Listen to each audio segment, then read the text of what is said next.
Room Live.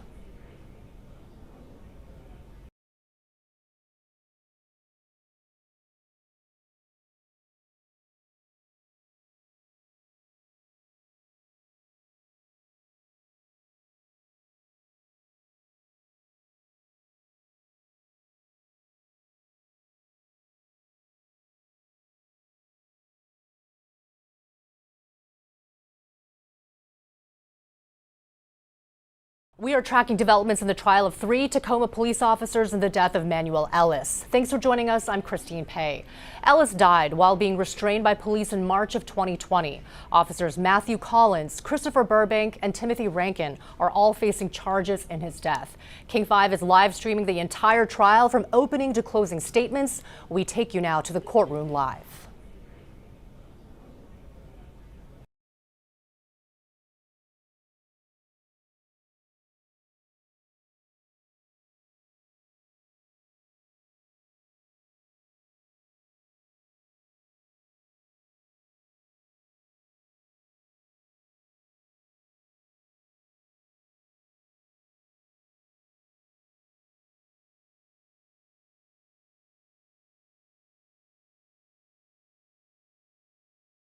Okay, well, thanks. Okay, thanks. Thank you so much. Sitting over there with my He's the only one we can see. I'm sure he would change that. Mr. Burbank is sitting there. No, he's seated. Yes, now I see him.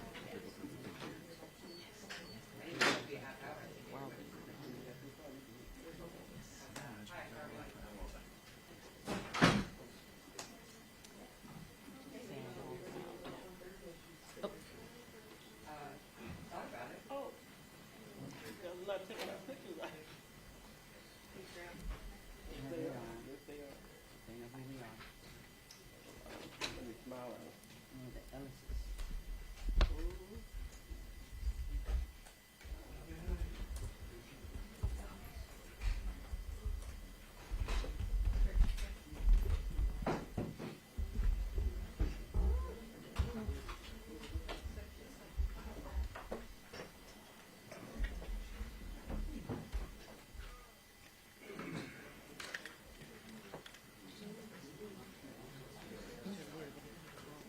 What? Do you need anything?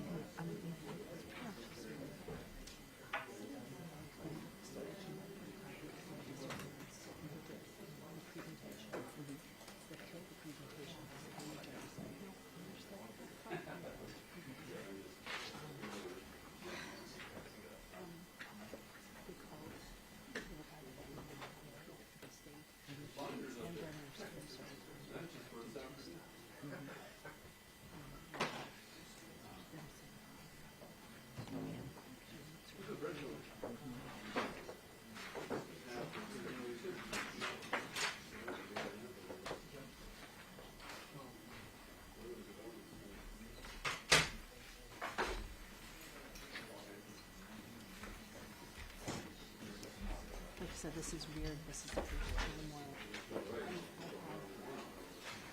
basically from that place I've been getting videos.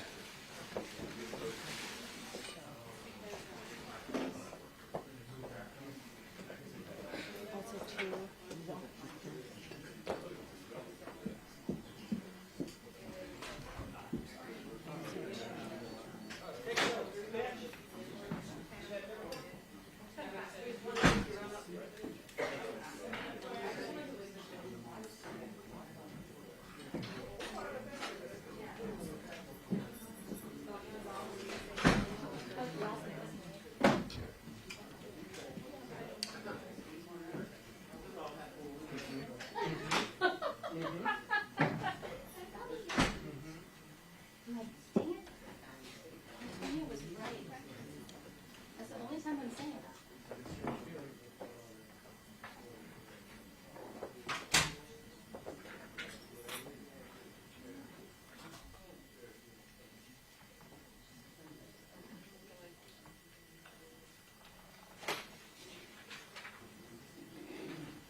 assume that.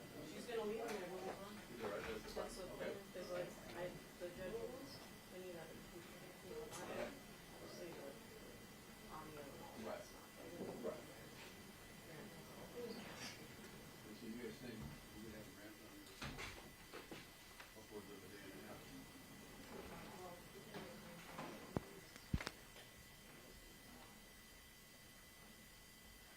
At least since all,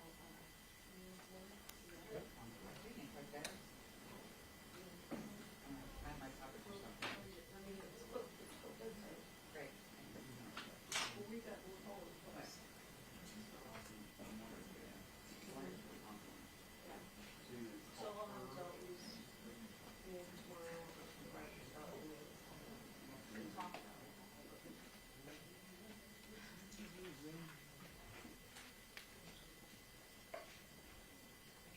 What's that?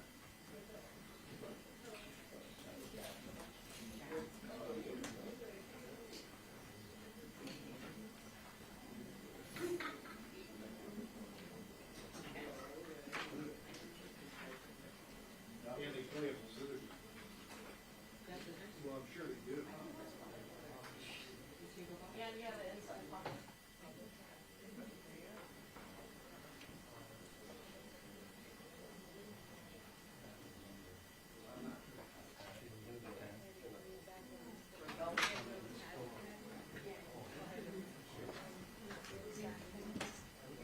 Yeah, no longer.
Yeah, I'm glad.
I'm so sorry. No, you're okay.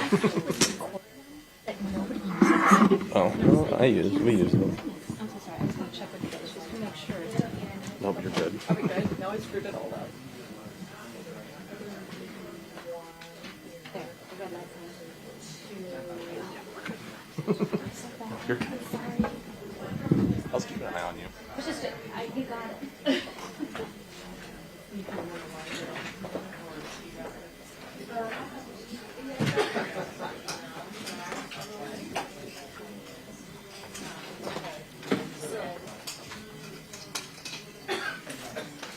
Stop record, that's fine.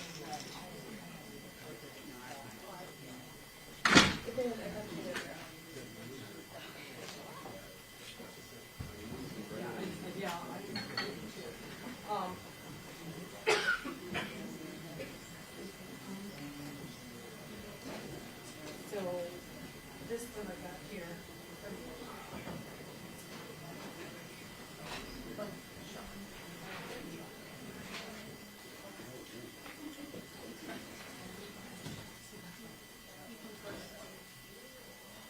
I just want.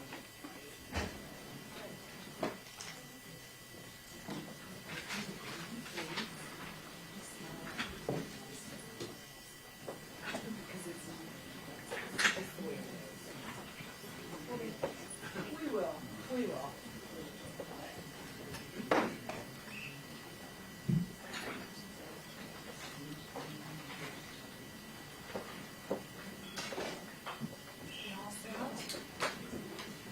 It's ready to love a baby.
rise.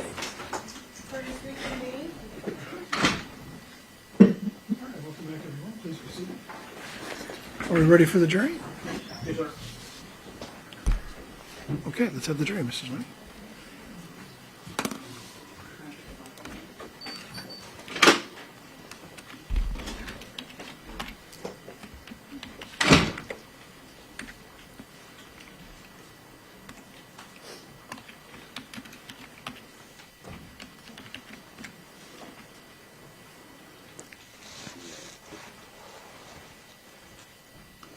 Mr. Urbans and Mr. Osser, you still intend to pass?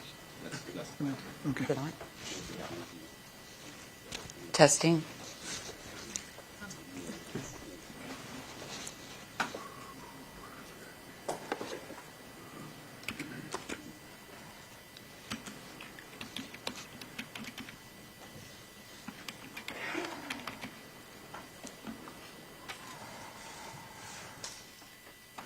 I'll ask you again in front of the jury, just so they know.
Welcome back, everyone. Please be seated.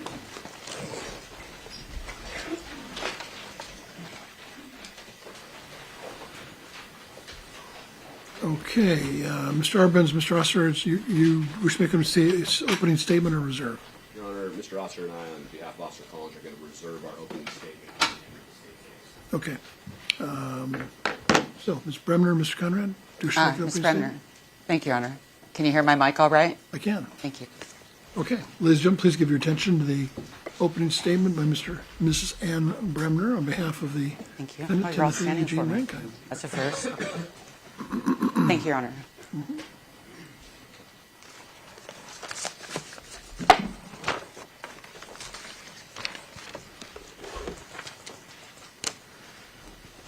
Good afternoon. I'm Ann Bremner, and I, with Mark Conrad, I have the honor of representing Officer Timothy Rankine, who's, of course, seated with us at the council table. On the night of March the 3rd of 2020, he was working graveyard for the Tacoma Police Department, and he was a relatively new officer. He'd only been on for a year and some months, and he was working with his partner, Messiah Ford, who's African American. He's not part of this case. His partner and he did about the same things in this case in dealing with Mr. Ellis. They drove through the frigid cold around 96 and Ainsworth. They had just had a call earlier where they assisted both the other officers in this case, Officer Collins and Officer Burbank.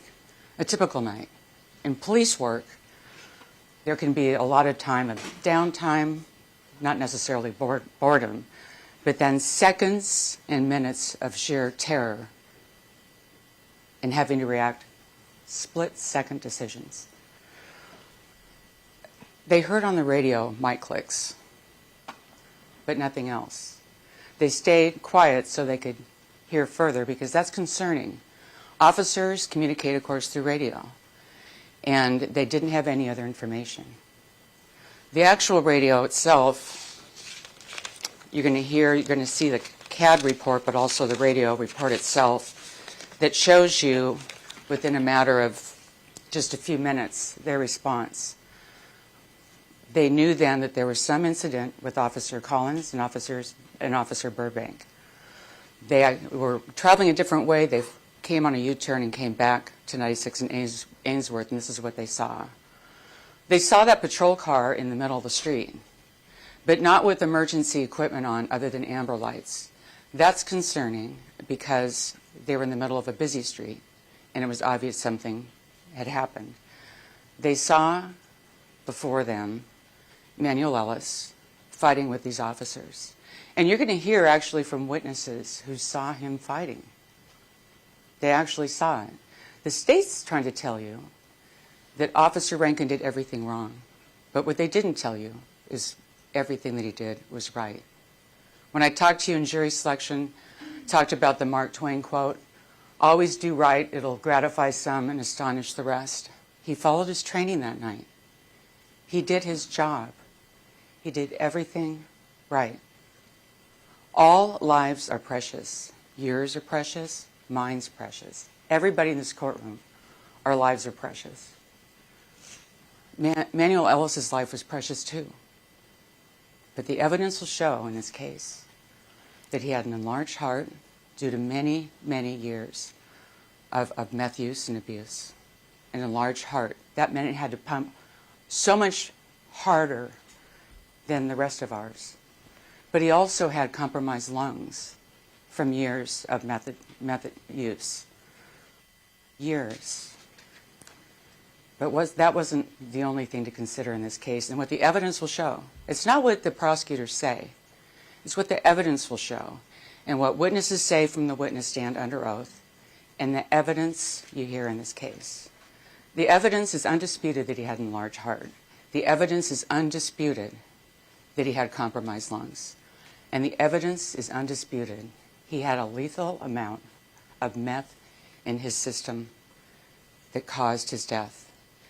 That is undisputed. It comes from their own medical examiner for the Pierce County. And that level of meth would have killed anybody in this room, everybody in this room. That's undisputed. So on March the 3rd, that's what the officers encountered. One of the experts in this case is going to talk about an analogy of like a car that's old, that has problems, that can't go very far. And then you take that car and you put it, I don't know, 100 miles an hour, put it in a Grand Prix, run it and run it and run it until it can't run anymore. Because in this case, the medical examiner is going to tell you that he decided, and I'm going to read it exactly so that we have the, excuse me just for a minute with my notes.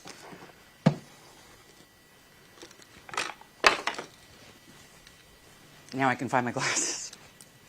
This is exactly what he said. And he has to write a report.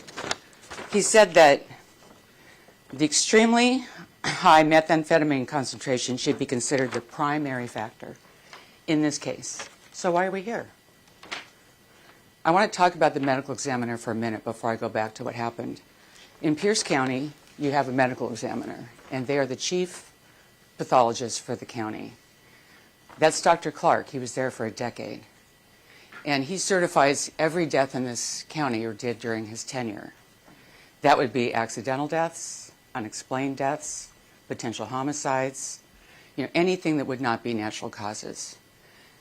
This county and all officials rely on what he has to say in every single case, except this one. He certified the deaths and the causes of deaths of the 4 Lakewood officers that were killed. He certified the deaths and explained the deaths and conducted the autopsies of the children of Susan Cox Powell, Charlie and Braden, that were killed by their father here in Pierce County.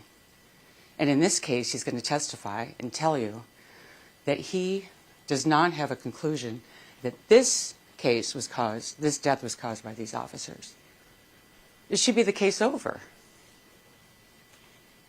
But the state, and it's dangerous when the state tells you facts, alternative facts is probably not the right word, but they're basically telling you to believe a version that's a half-truth, not true, and not supported by the evidence. There are 4 categories when a medical examiner, any pathologist, makes a determination about a cause of death, and this is very important. Homicide, that means basically the death had involvement with a person. Hom is man. Homicide. That's all it means. It doesn't mean that this is a homicide like we see in general parlance on television, things like that. It just means that there was some involvement with people in the case. The second is undetermined. The third is suicide. The fourth is accident. On March the 3rd, as Officer Rankine and his partner, Messiah Ford, got to the scene, they were basically trying to assess the situation, and what officers have to do is control first and then assess. So they got to the scene to try and help the other 2 officers who were losing a battle with Mr. Ellis. Now, this had happened twice before with Mr. Ellis, once in 2015 and once in 2019, almost identical circumstances. In 2015, he was involved in an incident at the A&W, an attempted robbery, and the people in the store or the establishment were actually throwing mugs at him. He was in a state of what's called excited delirium. That is something that's caused with drug abuse or drug use, exertion, excitement, and things of that nature. People can actually die of that alone. The symptoms: sweatiness, confusion, superhuman strength,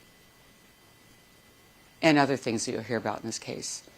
So back in 2015, where this happened before, almost identically to what we have in this case, the police were involved and attempted to restrain him in a very serious case. And they were not able to control him or restrain him, even when he was handcuffed. Now, the officers are just doing their job, responding to a serious robbery, and they couldn't even restrain him in 2015. Why? Because of his meth intoxication, because of his excited delirium. Fast forward to 2019. Oh, and I should also say that a hobble was involved there. A hobble is basically like a restraint strap. 2019. He's involved again in a situation where he's high on meth and he is unable to be restrained. Now, he lived through those, but he didn't live through this one, and that's tragic. We ask you not to compound the tragedy of his death with the tragedy of holding these officers responsible for it, because they're not. And we're not saying he is either. He had an addiction. It took the better of him the third significant time he had contact with police officers. Meth was found on him in the first one, in 2019, almost identical to this. And then we fast forward back to March 3rd of 2020. So Officer Rankine and Officer Ford get to the scene and try to assist. They run because they can see this is a major incident where other officers need their help. And in radio, that urgency is communicated not just by the mic clicks. They don't even know what's happening. They can hear yelling. They can hear a struggle. And Officer Rankine is thinking the worst of the worst, which it was. These officers, Burbank and Collins, were in a fight for their life with Manuel Ellis. He was agitated. He was acting in a manner that was, the quote is, out of his mind. Out of his mind in fighting these officers. He actually had that kind of superhuman strength to where he could buck off. A couple of officers that you can see here, are pretty big. They were losing the fight when Officer Rankine and Officer Ford got there. So they wanted to help. They were asked for help from Collins and Burbank. And what the state's trying to say is that there was a spit hood that suffocated him in some way. There was a hog tie that caused positional asphyxia, that there was weight placed on Manuel Ellis that caused his death. None of that is true. None of it. There was no hog tie. A hog tie is something completely different than what happened in this case. And I'll get to that in a minute. And Officer Rankine wasn't trained in it, and he didn't use it. Spit sock. Officer Rankine wasn't trained in it, and he didn't use it. Officer Rankine did not put all his weight on Manuel Ellis. He used enough restraint with his partner to try and control Mr. Ellis so they could control and then assess the situation. We're going to show you a demonstration in this case. We're actually going to use Mr. Buck from my office, who's sitting back here, to basically have Officer Rankine get on his back, exactly as happened in this case. He was never up on his neck. He was never in any place that would constrict the breathing of Manuel Ellis. He was simply trying to hold him down in his back area and his legs. You have 4 officers trying to do this without success. Now, there is a request for a hobble. A hog tie means basically that you've got the wrists and the feet connected. It's called a 4-point restraint in certain circumstances with a hobble. But a hog tie, an incendiary term from these prosecutors, is something different that didn't happen here. It didn't happen here. That the wrists and the feet are together and the person is on their stomach. That didn't happen. So the officers are trying to restrain Mr. Ellis. He's actually moving with the officers into the street, and it's a busy street. I don't know, we talked about in jury selection who's familiar with the area, but it's a major street, and there's traffic that night. He's moving them actually into the street with his body. And they're losing the fight. They're losing control. The only time that Officer Rankine was on Mr. Ellis was just to try and control him. He followed his training to the T. He'd only been on, as I said, for a short time. When he came to the Tacoma Police Department, he made $66,000 a year. And this was something that he had not seen before, something this violent and something where he needed it to assist in an urgent, emergent, and very serious way. The time of this, the prosecutor said, I think he said 6 minutes. And he's trying to imply to you, they all are, that the I can't breathe was said 1, 2, 3, 4, 5, 6, 7 times. What they're trying to do is to compare this in the public consciousness and to the jury's consciousness to a very different case, very far away, by repeating that to you over and over and over again, to appeal to your emotions, to say that this case is like that one, and it isn't in any way, shape, or form. Officer Rankine did hear that once, but Manuel Ellis was breathing. Officer Rankine checked his pulse. It was at 80. Officer Rankine saw that he was breathing throughout the incident, but he's not the only one. The responding emergency personnel found that he was breathing and he had a pulse for well after the struggle. There were no guns used. There were no batons used. There was no kind of force by Officer Rankine. Remember, he came in at the end, near the end of this, and he was just seeing what he saw. He could only deal with what he knew. He didn't know about the meth overdose, intoxication. He didn't know about the excited delirium. He didn't know what had happened before this. He came in, saw what he saw, and assisted. And everything he did was reasonable. There were no injuries on Mr. Ellis's back from Officer Ellis. You'll see in the photographs.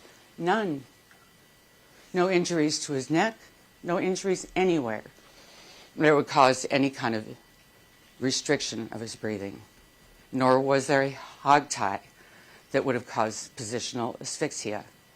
One thing you see with positional asphyxia, if you were to Google it, is often with babies in the kind of slings.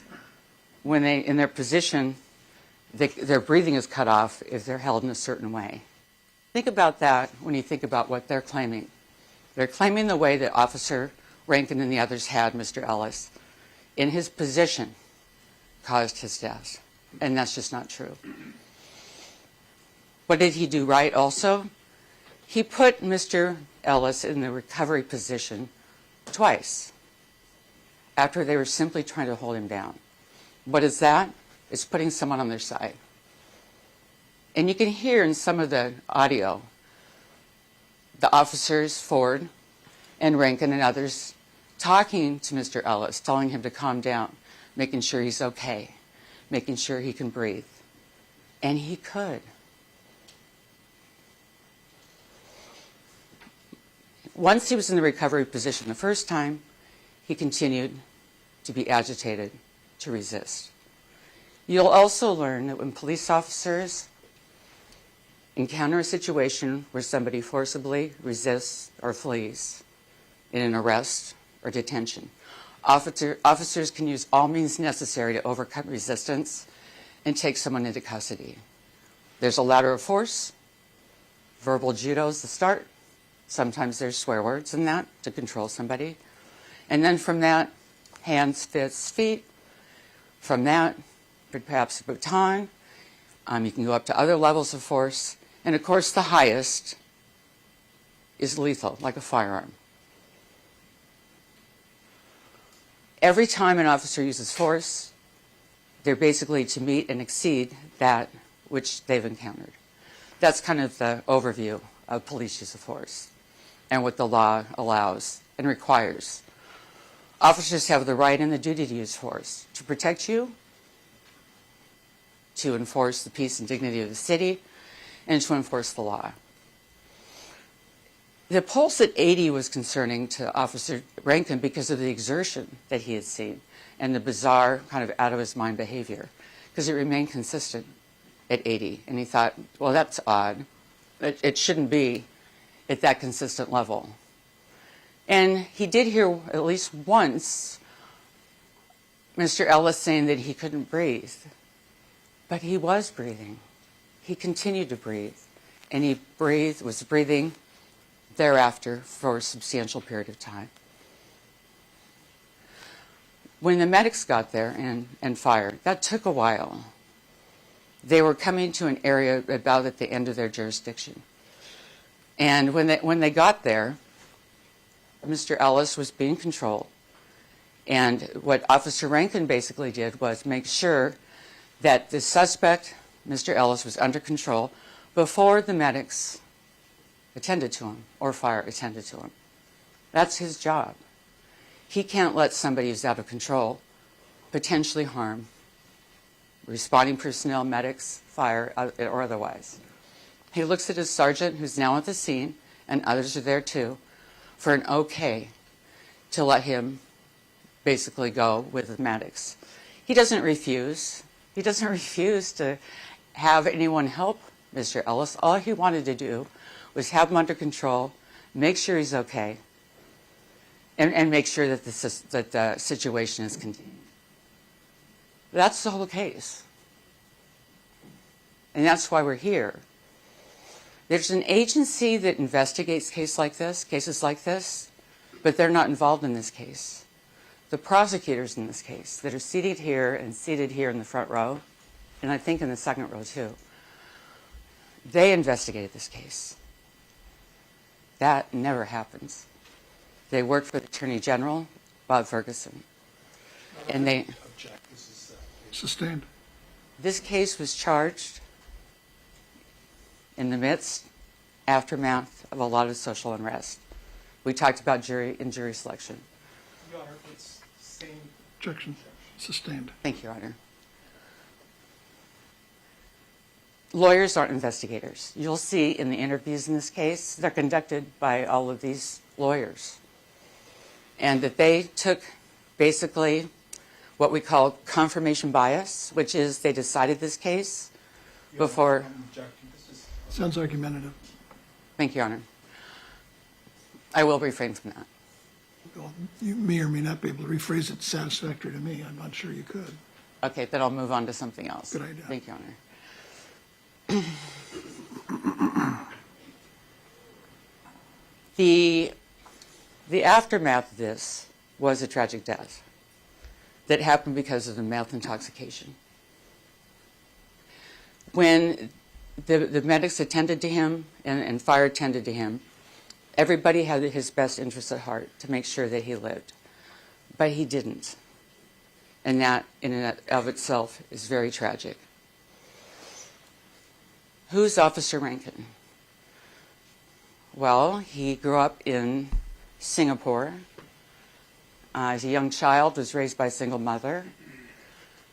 His mother and father are here, as is his wife, Kaylee, his sister, her husband. They believe in him. We all do. At about the age of 13, early adolescence, he was in this country because his mom married a gentleman named Alan Rankine, who took Tim on as his own child. And on September 11th, Tim was in school, and there was a lot of commotion about something happening. Teachers, principals, they were all sent home early. And when he came home, his dad was crying in front of the television. He'd never seen his dad cry before, and he was watching what unfolded on September 11th with the planes going into buildings, with the just horrific day that day was. On that day, Tim decided, in a pretty young mind, that he wanted to be something. He wanted to do something. I think we all felt that way. He decided, fast forward a few years, to join the Army Rangers. And he served 2.5 tours. He started in Iraq, and then he went to Afghanistan. And during the course of his military career, he lost part of his thumb, that you'll see when he testifies, but he also suffered through tragedy, including his colleague, great friend, who was killed next to him in the course of an explosion. Relevance? In terms of his training, Your Honor, and background before he became an officer and why he became an officer. Well, you've already kind of said why. As far as his training, the fact that someone died next to him has got nothing to do with that. Objection sustained. After his time in the military, he settled here in Tacoma because, of course, Fort Lewis, JBLM, he'd been here. And after he had taken on a duty that he felt he should in the military, he decided to give back to his community and become a police officer in Tacoma. His training, what they train at Tacoma Police Department, some say it's about the same as what training a cosmetologist gets. But the training that he had, he followed to the T. And the state cannot tell you that he didn't. The state cannot tell you that he ever deviated from his training in terms of holding on to Mr. Ellis, in terms of the recovery position and in terms of anything else that he did in this case. That's all he did. That's all he did in this case. He didn't put a spit sock on Mr. Ellis. A spit sock is about the same as the COVID mask that we all wore during the pandemic with respect to restricting breathing. There was no policy against using one, but Officer Rankine didn't use one. He didn't put one on Mr. Ellis. He didn't request one or anything else. At the time of this case, remember back March 3rd, 2020, the pandemic had started before that in our state, up in Kirkland, in the care home, the rest home, remember? The first outbreak was here. We were ground zero, January, February. So by March 3rd, officers were well aware that there was a risk with respect to any kind of contagion. So that's the time frame for using that particular spit sock or any. With respect to the hobble, he wasn't trained in that either, and he didn't use it. But he's here charged with criminal manslaughter. Didn't use a spit sock, didn't use a hobble, used minimal restraint. Never affected Mr. Ellis's breathing, but he's here charged with manslaughter. Let's turn to the medical. Like I said in the beginning, the medical examiner, Dr. Clark, he conducted the autopsy. He's the only one in this case in the medical field who actually examined Mr. Ellis and wrote a true report about what happened to Mr. Ellis. He's the only one. And he said that the methamphetamine was the cause of the death. Objection, Your Honor, that's not the evidence. I can read it again, Your Honor. The jury will determine what the evidence ultimately is. This is counsel's remarks, and as I've already told the jury, counsel's remarks, statements, and arguments are not evidence, only the testimony of the witnesses and the exhibits admitted by the court are the evidence in the case. But anyway, you may proceed. Thank you so much, Your Honor. He says, and I quote, "The extremely high methamphetamine concentration should be considered the primary factor." Now, let's talk about what the state has done with that, because you'll hear in this case, he can't support their claim of criminal manslaughter. I'm going to repeat that. He can't support their claim, their charge of criminal manslaughter against Officer Rankine. He's the only one in this county, or was during his tenure, that can certify a death. He's the only one that conducted the autopsy. He's the only one that wrote the report that I just read to you from. But he'll testify. We anticipate the evidence will show that he could not say, beyond a reasonable doubt, or even 51%, that there was... Your Honor, I object. This is part of the Overruled. You may continue.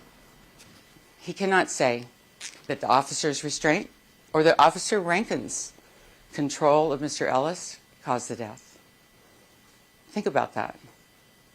The only expert that can really give you an opinion, their own medical examiner that they rely on day after day, month after month, year after year, in telling the public how people died, he doesn't say it's manslaughter. He doesn't say Officer Rankine caused this death. He can't. And if he can't, you can't. So the state went out because they didn't have an opinion that followed in their confirmation bias about what they thought in this case or what they wanted to say in this case. They went out and found experts. You hear often in cases that experts cancel each other out. You've probably seen that in TV shows. One side calls a bunch of experts. Well, the other side, they call a bunch of experts. And they're usually pretty well paid. Your Honor, this is getting going. I'll permit this. You may proceed. Thank you, Your Honor. In this case, those experts from the state, they had their opinions before they had the facts. They had the opinions before they had any facts, saying what the state wanted them to say. I know it sounds unbelievable, but it's true. We had the medical records of Mr. Ellis that showed his compromised heart, that showed his problems with his lungs, that showed that he also had schizophrenia, that he had struggled with meth, intoxication, addiction, and abuse for well over a decade. But they didn't. We had all the facts about what happened out there and what Dr. Clark said and what the medical evidence shows, what the pathological evidence shows. But their experts didn't.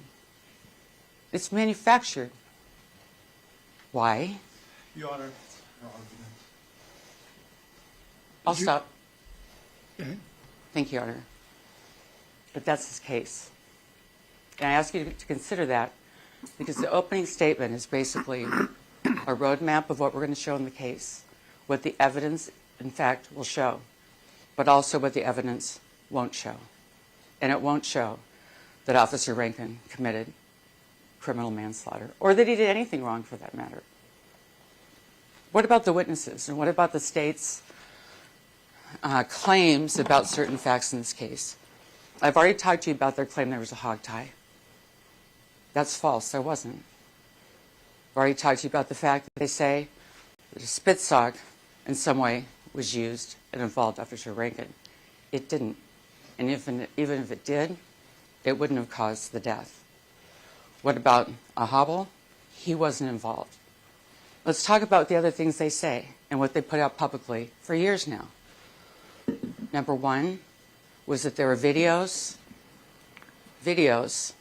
from citizens that showed that Officer Rankine acted inappropriately. That's not true. What you're going to see in this case, there's some very limited videos. One you'll hear from a woman that's yelling through the video, but who's not on it? Officer Rankine's not on it. Then you see kind of a doorbell type of a cam that doesn't really show much of anything. Now they're claiming that there's video evidence in this case that shows these officers committed crimes. And that is not true. Let's turn to witnesses. They don't talk about witnesses as much. Chad Hayes, a neighbor, saw this. And he saw, and they say, videos and witnesses show that Mr. Ellis wasn't fighting.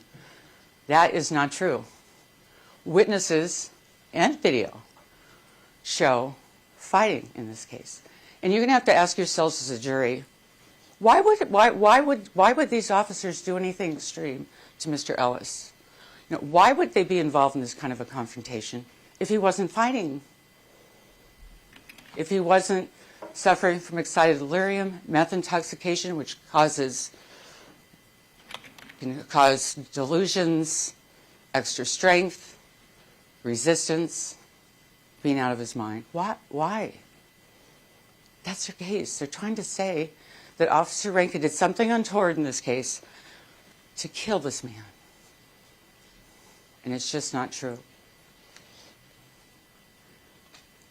The next thing with respect to witnesses and videos is that there really aren't, there's nothing else. So all these years they've been saying they have video and witness testimony to back up their case. That's false. Officer Rankine helped to secure the scene. He'd been asking the other officers, what do you need from us? He wanted to help, and they were senior to him. And so he did basically what he could do to help them. That's the level of his involvement. It never went beyond that. He never, in any of his actions, got up on Manuel Ellis' neck, any way that could constrict his breathing, ever. Ever. And Officer Ford, his partner, Messiah Ford, was doing exactly the same things he was doing. There were no body cams back then. I guess the county council and city council, excuse me, didn't approve the funding for that. The other relevance. I'm going to permit this. Thank you, Your Honor. So there were no body cams. So none of these officers could show on a body cam what happened. And that's unfortunate, because it would show you that what they did was appropriate and lawful. Likewise, there were no dash cams. Again, it was funding, not the fault of Officer Rankine by any stretch of the imagination. But you don't have that in this case either. Overruled. Continue. Thank you, Your Honor. So that we don't have that either. We don't have a dash cam or body cam or anything else. You'll hear, and we'll submit to you in the evidence, witnesses can be mistaken, they can lie, but evidence never lies. And the evidence in this case is very clear, that this was a meth overdose compounded by a bad heart that was enlarged, compromised lungs, and a situation that was extremely tragic for this young man to die, to his family, to his friends, and to his community, and to all of us when a young life is lost. But it was not caused by anything that Officer Rankine did. The state's experts, there's many of them that I've just talked to you about that didn't have the facts, but they had their opinions. Pretty hard to have an opinion if you don't have facts. They have said in varying ways that this was some kind of asphyxia or cease of breathing caused by restraint. I'm oversimplifying because this is an opening statement and you'll hear a lot more during the testimony. But if that was the case, there's one very crucial thing missing in what was found in the findings at autopsy. Petechial hemorrhaging. That's something that are like small dots of red like blood in somebody's eyes when they're not able to breathe. It's basically something that happens when you stop breathing, you're suffocated in some way, you're asphyxiated in some way, that causes hemorrhaging in your eyes. There wasn't anything like that with Mr. Ellis. So there's no evidence to support any of what their experts say. They had no facts, they didn't review any evidence, they came up with opinions. Those opinions are not supported by any evidence. No petechial hemorrhaging at all.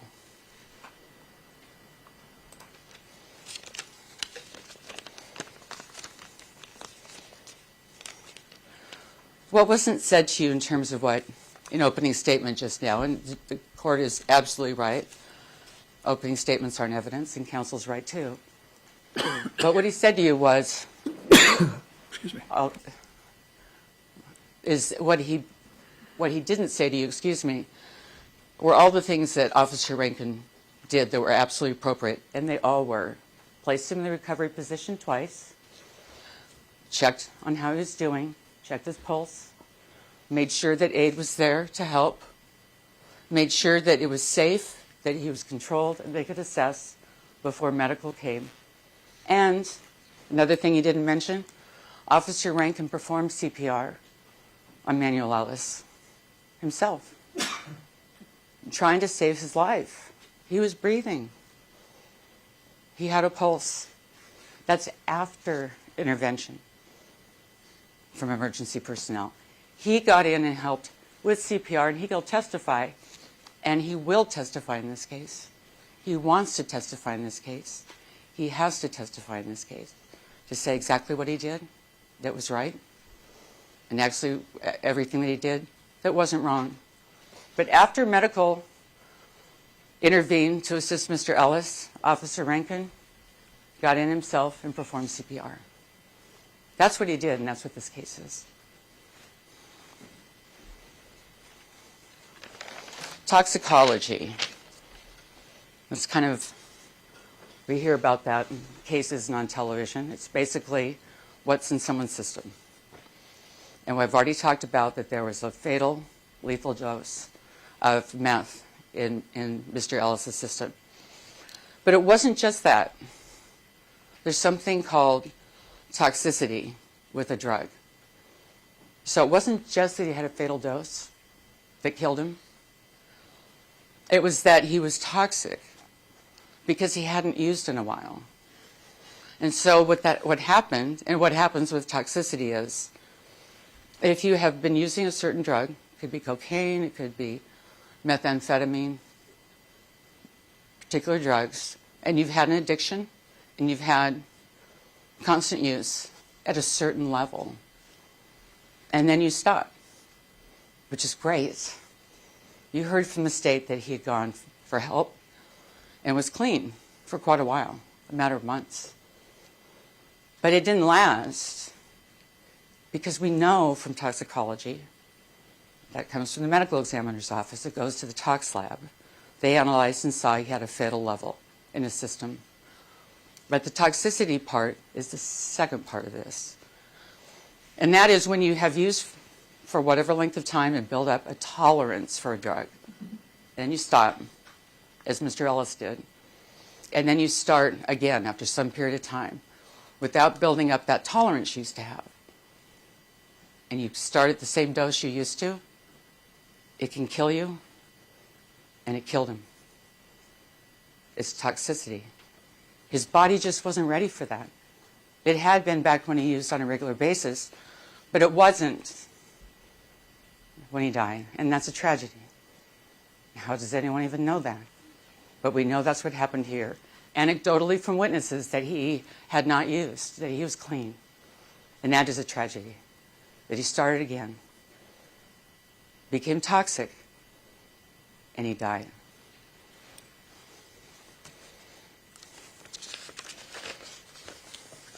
With methamphetamines, you're going to hear some statistics, and I'm not going to go through every detail other than to say, at the level that he had in the toxicology reports that are not disputed, he was basically at about twice the level it would take to kill somebody, even without toxicity.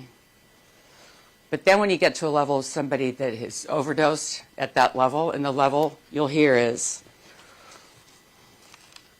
2.4 milligrams per liter is what was found in the toxicology report as part of the autopsy of Dr. Clark. He completes the autopsy, sends the materials to toxicology lab, and then they analyzed. Every case of a death that he examines, that's how it happens. So what they found, and it's undisputed, was a 2.4 milligrams per liter. 1 milligram per liter is considered toxic or lethal by most objective toxicological studies. And I'll just say that again. 1 milligram per liter is considered toxic or lethal by most objective toxicological studies or reports. His was 2.4, so over twice that level. Fatal. But when you combine that level, which is fatal, with drug use, enlarged heart, compromised lungs, the fatalities percentage are through the roof. That's what happened to him back on March 3rd of 2020, and it was tragic. He was 33 years old. He had that extremely high concentration of 24 milligrams, or of what I've just mentioned to you, the double the amount that would kill. He had a dilated heart. That is called cardiomyopathy. He had hypertension, and he had the pulmonary issues, that's the lung compromise. His family had told him for years it would kill him, the meth. And addiction, we've talked about it in jury selection, it's not always a choice. And we're not denigrating him for this. We're not trying to put him in a bad light. We're just dealing with the facts. This is a fact. This is why we're here. That's why my client is charged with manslaughter, where he shouldn't be. These are the sad facts. Here's the radio traffic that I talked about earlier. 232153, Unit 317, mic click. 232159, Henry 317, go ahead. 232206, mic click, unintelligible. We're hearing Burbank and Collins with Manuel Ellis. They can't even say anything on the radio at that point. They're in a very life and death struggle. Radio says at 23:22:11, Henry 3:17. And finally we hear some substance. 23:22:13, 3:17, I'm at 96th and Ainsworth. 23:22:18, priority traffic, Henry 3:17, unknown trouble, 96 and Ainsworth, 2322. 23:22:23, beeper sounds. 23:22:33, beeper sounds. 23:22:38, from 3:17, these officers, unintelligible. So in real time with the radio, and you'll hear it in the courtroom, this is what we're hearing of what's happening with them. That Officer Rankine is hearing with his partner, Messiah Ford, in their car, trying to stay silent so they can assess what's happening. Somebody needs help.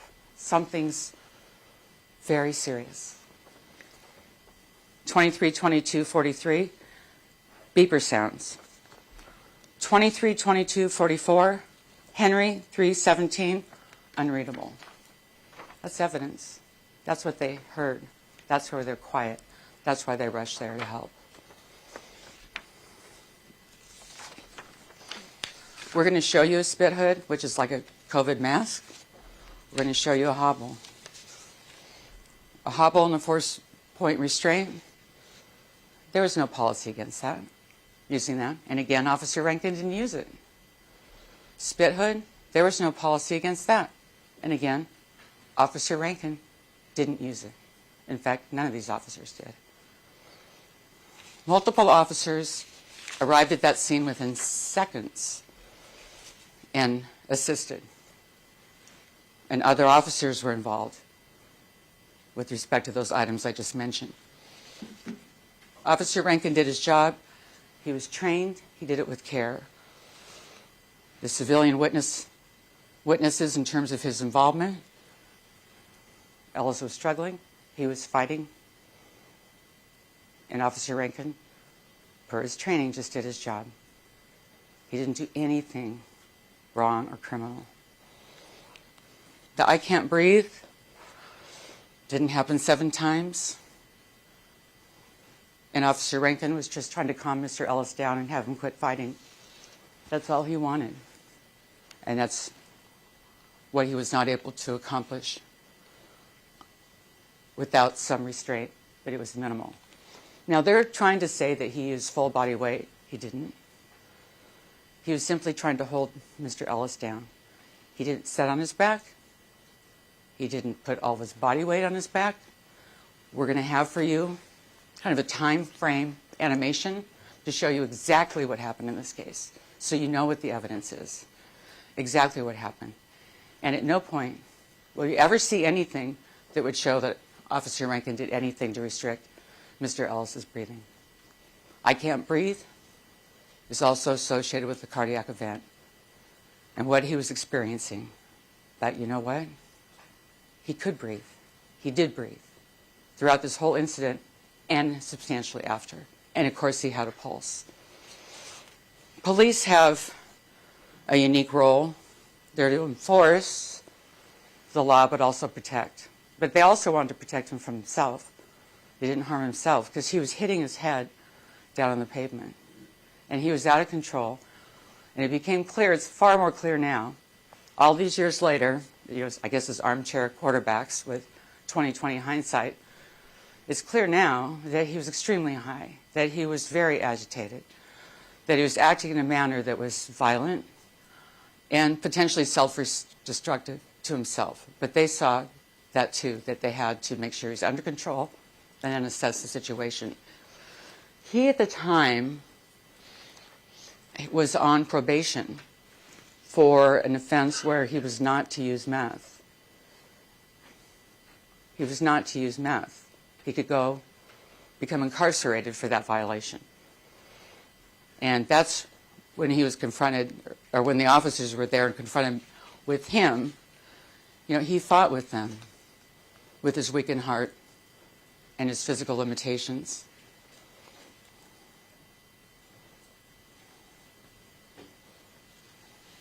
He never really calmed down despite all the exertion, and that was surprising too. He just didn't. That's what they saw. And Officer Rankine, he'd never really seen that before. That he just didn't, no matter what. And he didn't stop resisting or fighting.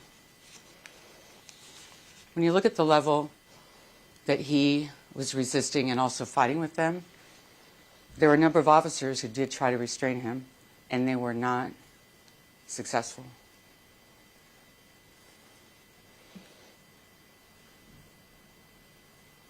There was no training that I can't breathe can be consistent with depleting someone's air reserve. Nothing.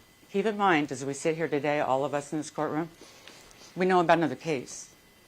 It's not this case. There was never any training that said, if someone says, I can't breathe, that would be consistent with depleting air reserve. There's a fair assumption that he's speaking, he's also breathing, but also, Officer Rankine saw him breathing, he conducted CPR, he was breathing, he had a pulse, well after the incident.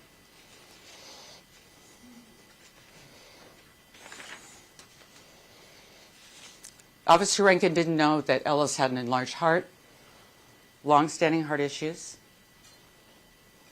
that he had a lethal dose of methamphetamine on board that was exacerbated by that period of remission I told you about, that success that he had over meth. Officer Rankine didn't know he had that and that he was now toxic because he went to the same dose he'd been on long before, and he had no tolerance, and it killed him. Officer Rankine can only be judged by his actions on the information he had. He did what he should have done and could have done with the information that he had, and that's all we can ask of our police officers here in Tacoma or anywhere else.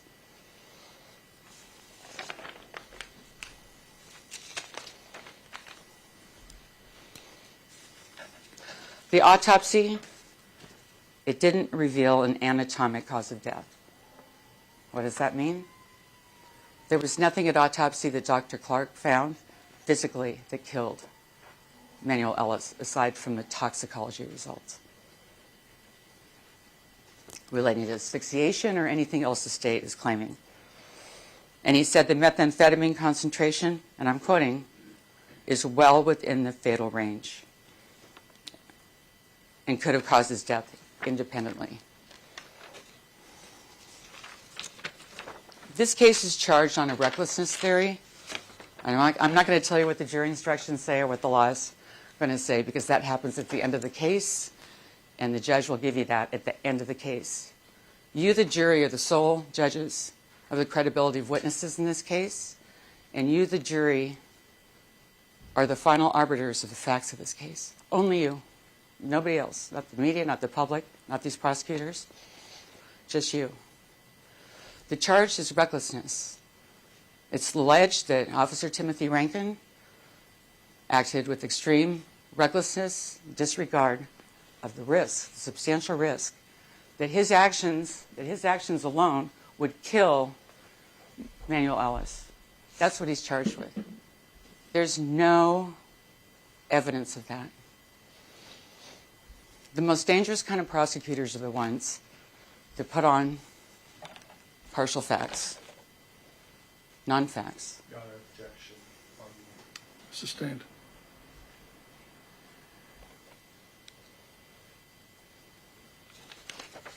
This is a case that shouldn't have been brought. You'll hear that.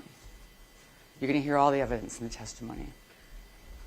And when you hear all of it, and we talked about this in jury selection too, they have the burden of proving beyond a reasonable doubt, the highest standard in our country, that Officer Rankine recklessly caused the death of Manuel Ellis, that he disregarded a substantial risk that he would kill him.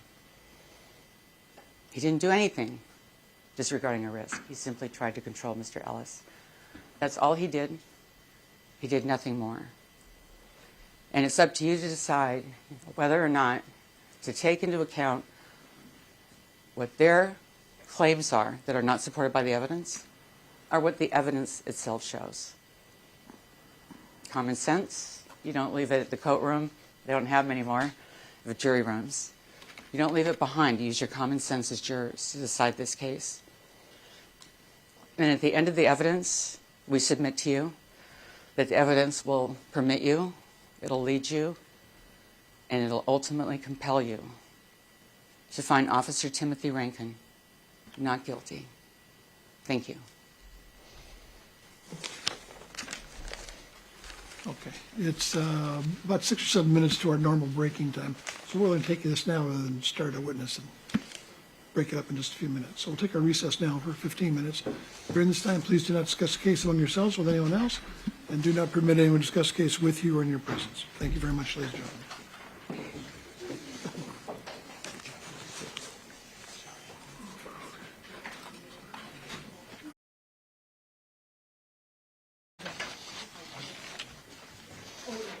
Sorry.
Please be seated. Sure. I think so. Go ahead. With respect to opening statement from Defendant Rankine, we raised this, and I understand what the court said to the jury, but we found that it's very concerning, that it was misleading, that it was being suggested repeatedly by Ms. Bremner that Dr. Clark had concluded that Mr. Ellis died from a meth overdose. And that's not what he said. And in fact, part of the report she was reading, she was taking it out of context of what he said. So, and I understand the court saying it's not evidence, but we do all have an obligation as lawyers in our candor to the court and to the jury, and that's clearly not what the conclusion was. The conclusion is that he died from hypoxia. Yes, he said it could be argued that he had a fatal dose of meth, but that's not the way that the evidence or the statements were made by counsel. The second concern I had was that... Well, what do you want me to do about that? Whatever the comment was from the back of the room, keep it to yourself. I didn't hear what it was. I just heard there was a comment. No, I would just ask with all of these things that you admonish counsel to follow the obligations with respect to the statements that we're supposed to make. And also some of this goes to motions and limine. Counsel also referenced pretty explicitly the Floyd case repeatedly. That was a motion and limine. It was actually brought by the defendants, and the court ruled that there wasn't to be any reference to it, yet there were repeated references to it. Counsel also referenced... I think the rule on that had to do with we likely could bring it up during the course of jury selection, although it really wasn't touched on, at least I can recall. But yeah, other than that, it was not to be touched on. Correct. So. I think also the issue on motion and limine related to 2019, the court had said that you hadn't yet decided whether or not counsel could go into the underlying facts of that case, and counsel talked about the A&W. She said that Mr. Ellis had been charged with an attempted robbery, that he had been assaulted, that there was the throwing of mugs, and again, I believe that's in violation of the court's ruling on the motion and limine. Well, with respect to that, you guys were supposed to let me know if you'd reached an agreement with whether or not there was going to be some euphemism for the actual charge. As far as I know, that was never reached. Was there an agreement? I don't know why that wasn't reached, but. Well, we advised the court that we offered to agree that it was referred to as a felony, and we never heard back. And the first that we realized they were going to say something was an opening statement. Sure, but wasn't there an issue about calling it a serious offense? That's what the defense had proposed. Right. Which has, the word serious is not just, in this case, vernacular. It has an actual specific legal meaning under the Washington State Revised Code of Washington. And as I understand it, this is in fact a serious offense. I actually don't believe it is. It's an attempted robbery in the second degree. I don't believe it qualifies as a serious offense. I think Rob 2 is a serious offense. So I believe attempted Rob 2 is also a serious offense. I think that's the way it works. Then two other issues. One is that, again, and I think the court sustained an objection, but counsel raised the issue of kind of a political prosecution, which again was the subject of a motion in limine. So I'm just concerned that we have these motions in limine, and if counsel doesn't abide by them, we're kind of in a spot of the state having to, highlight issues that have already been ruled on by objecting to them. And I just think that we're all professionals here, and we should all be seeking to abide by the court's prior motions in limine. That's our concern. And then the final issue I would just raise is that counsel said in her opening statement that defense has an animation that they intend to show the jury. That's never been disclosed. If there is some animation, that we should have already received it some time ago. So. Yeah, I had not heard about that before either. Neither had I. So I would expect you to learn about it before I would. Yes. Is there an animation? Actually, what I said in opening statement on yours, there's like stills in an animation, and that would be illustrative. Stills? Like basically like a storyboard. As I understand it. These stills like photographs? No, like illustrations. Well, we don't have any of that in this illustration. Who prepared the illustration? Fat Pencil Studio in Portland. Fat Pencil Studio? Unique. We Right. would like to have it, obviously. Any reason why that couldn't be shared? We'll provide it. Yeah. So, Yeah, I think we had this conversation about political dynamics with respect to this case a couple of times. And I think I was consistent in saying that's got no relevance to this. Now, the idea that some of the state's lawyers were present during an interview, that of itself, I suppose, we can go into, because there was this issue about who was present at various interviews of folks. Has come up in a different context earlier today, and at least in general, you're able to do that. So that of itself would have been fine, but the other aspect of it, which was implied sort of political motivation, or that somehow the witnesses were, especially the expert witnesses, were somehow impacted by all that. That's problematic. We weren't supposed to go there, and yet we did. I did sustain the objections, but counsel shouldn't have to make the objections. Now, I don't want to sound flip about this, but I do have a point at which, it says, I told you so quality about all this, in that I've said before that having lots and lots of motions in limine means there's a real likelihood that someone's going to forget about some of them and violate them. On the other hand, I suppose, if we don't have motions in limine, then just anything goes. So I don't know what the good answer to that is, but except to be judicious in making the motions. But I tend to agree with the state here that Ms. Bremner probably went too far. So as I say, I sustained some objections here. I'm not sure what you're asking me to do, though. I mean, everybody knows the order's there. You shouldn't violate them. Yes, I guess that's all I'm asking is simply a reminder, because I think that there were more than a couple of occasions. I agree with you as to this, Ms. Eakes. Are we ready for the jury? Do you have your witness ready? We do have a witness. Good. Yes. Hey, Judge, I wanted to take up one issue preliminary before the witness takes a stand. Okay. My understanding is that the state is going to try and admit now, I think we received a couple of new exhibits yesterday, admit now a portion or videos, either the door cam video as well as Cowden's video, the pizza delivery gentleman. Who is this witness, first of all? Who? Grant. Fredericks. He's the composite video expert guy? Correct. He's a forensic video analyst. Okay, good. So at least I know where we're going. Go ahead. Yeah, I mean, I guess I was a bit confused that they were calling him first, given the court's prior ruling that we're not going to get into video unless they're going to lay the foundation. I certainly haven't stipulated to any video coming in absent a proper foundation being laid. I mean, my client has a constitutional right to confront witnesses. It's not all that difficult to lay the foundation. You call in the witness that either took the video to lay the foundation for it, but that needs to happen before it's admitted in court. I mean, that seems like that's pretty just... Is basic the word you're saying? Basic, yeah. There's only old people like me that had aphasia.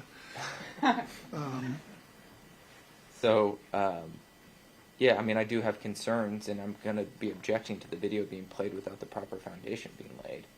Mr. Nicolaou, you're standing, so I'm assuming you're the one responding to this. I am, Your Honor, thank you. I am the one that's doing the directive, Mr. Fredericks.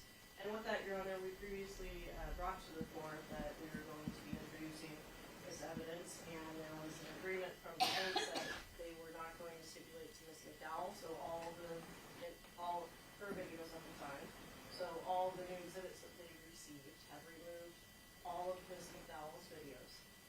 And the audio that contains Ms. McDowell is from the Vivint. Is for the what? Vivint, the doorbell video. Oh. All of these are self-authenticating. We don't need to call in the individuals that actually did the recordings. Mr. Fredericks has gone through the metadata, has done a synchronization, has compared all of them, and utilized the information in order to authenticate them. Are you still so you're not gonna use her video?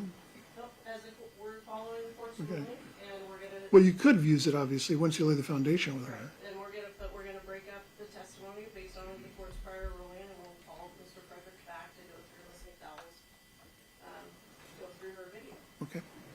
I don't understand how the video is self-authenticating. I mean, it's not a court record that's self-authenticating. It's a video of the incident. We have a right to confront the witness that took the video or the system under which it was taken. And so I don't... Well, the thing about it is, and I guess this is where I may have some issue with what Mr. Colon was trying to do, is ordinarily, if you've got a photograph of something, a person who was present at the scene at about the time the photograph was taken can say, I was there, this is what I saw, here's a picture of it, does it look like this? Yeah, this is a fair and accurate depiction of what I saw. And so they don't necessarily have to be the person that took the picture, or in this case, we're talking about a video. So to that extent, you know, the foundation about the thing about a photograph may not be quite so important. But here, as I understand it, the witness you're talking about wasn't at the scene. So he's not in a position to say, yeah, this is a fair and accurate depiction of what I observed that evening, because he wasn't there, right?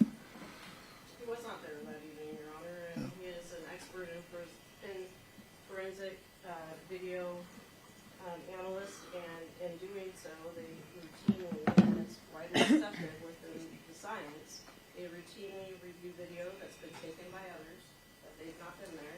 They review the metadata. They review the GPS that comes.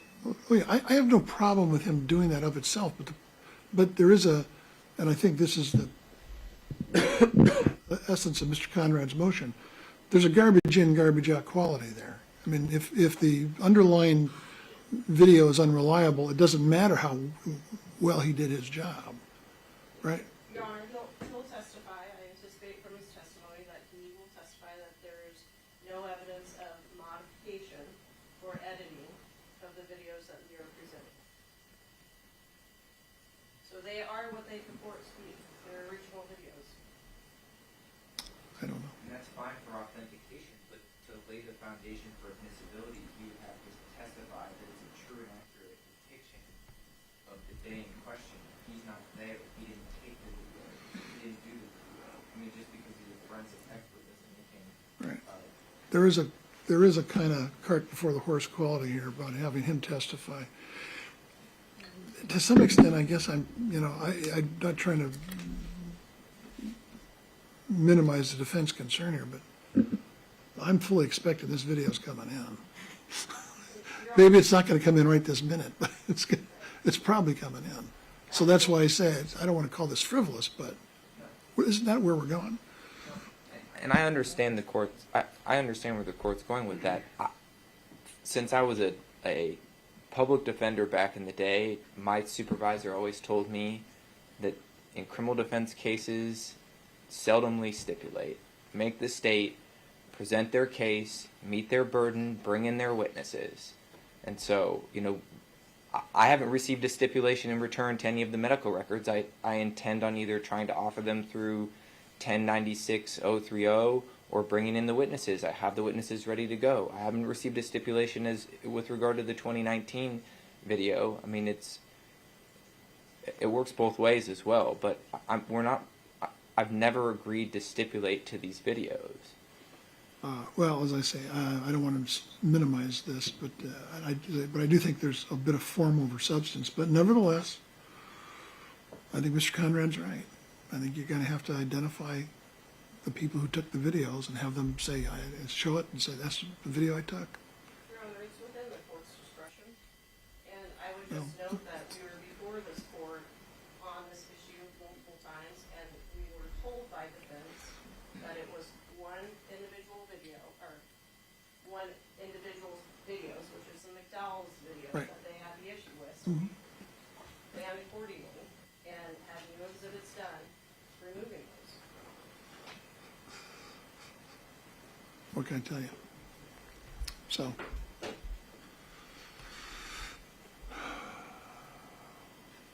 let me ask the state this, just to be explicit about this. Are you going to call each of the people who provided the video that is the composite? Yes, Your Honor. And you're going to have them testify about those videos? Yes, Your Honor.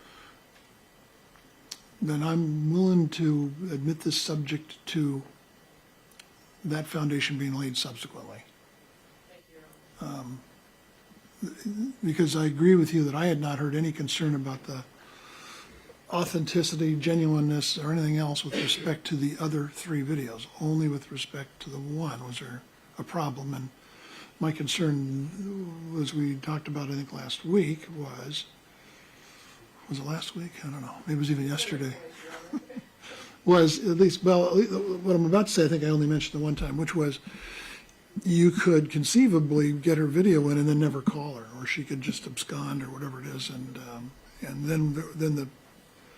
then there would be a problem. But I'm not hearing there was anything, and there has been some issue with that particular witness, I think, in terms of getting her interviewed and that kind of stuff. Not from the state's perspective, Your Honor. She's made herself available for defense interviews. Okay, well, anyway, regardless, so if you've redacted her materials, then I guess I'll let you proceed. Thank you. So you're otherwise ready? Is there anything else? Zeke, do you have something else? Nope, I was just gonna say we're ready. Okay, great. Mr. Osler? It sounds like the state intends to offer 2 separate now timelines, one with McDowell, one without. The rest of it's cumulative, so I'd be objecting to 2 of the same video being admitted. I don't know. I don't, Be for another day, Your Honor. right.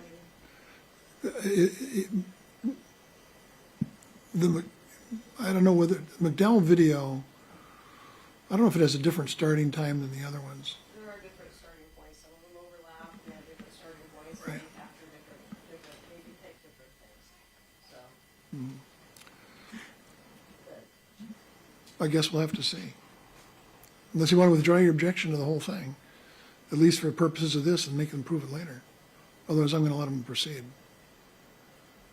And then, well, I'm talking to both of you guys. You and Mr. Conrad are both in my direct line of sight here at the same, simultaneously, the way you're sitting. I don't plan on withdrawing my objection.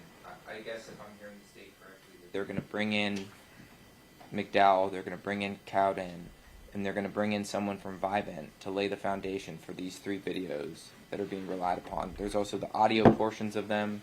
I mean, it's not just the video. There's multiple layers to this. I guess I don't understand the state's process in bringing in someone who doesn't have any personal knowledge before laying out the foundation for it, but here we are. So, but we have a right to confront. I can only speculate as to their motives, but it makes sense to me that they would want to have a kind of general overview as step 1. Sure. I'm just worried about our right to confront these witnesses in order to ensure that the information the state is presenting is the actual information. If they don't call those 3 people,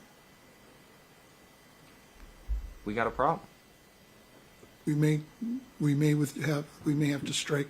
Well, I'm not admitting it, only subject to it being the foundation be laid. If they can't lay the foundation, it won't be admitted in the end. So they've got to call those people. And at least according to them, they redacted the information from the other witness who was at least more problematic from the point of view of cross-examination. So given that that'll be done separately, we still, Mr. Oster's concerned that there's some kind of duplication here, and maybe there will be, but that's sort of the way this thing has worked. I can't control that. There's obviously going to be something different because the one video doesn't completely overlap with all the other ones, as far as I know. Yes? Just want to be clear, if you admit them subject to foundation being laid, are you assuming or anticipating that they'd still be able to publish them at this point? Yes.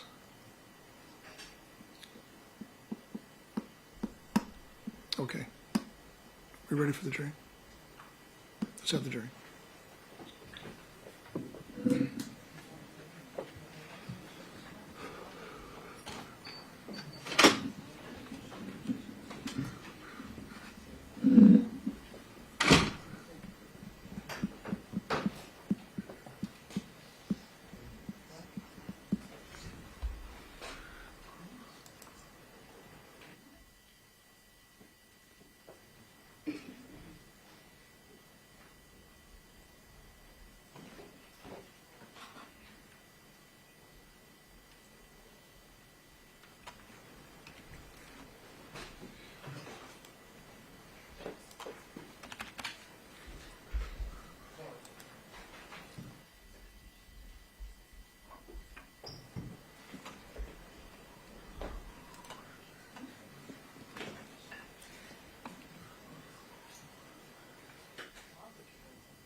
Welcome back, everybody. Please be seated.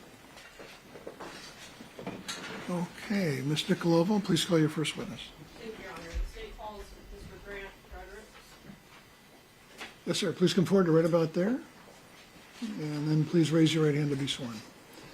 Solemnly swear or affirm that your testimony in this cause will be the truth, the whole truth, and nothing but the truth? I do. Thank you very much, sir. Have a seat right there. Please state your name and please spell your name. My name is Grant Fredericks. Last name is spelled Frederickks. Your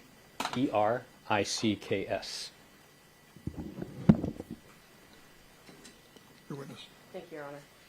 Mr. Fredericks, could you please tell the jury what it is that you do for your occupation? I am a certified forensic video analyst. Can you explain to us what that entails?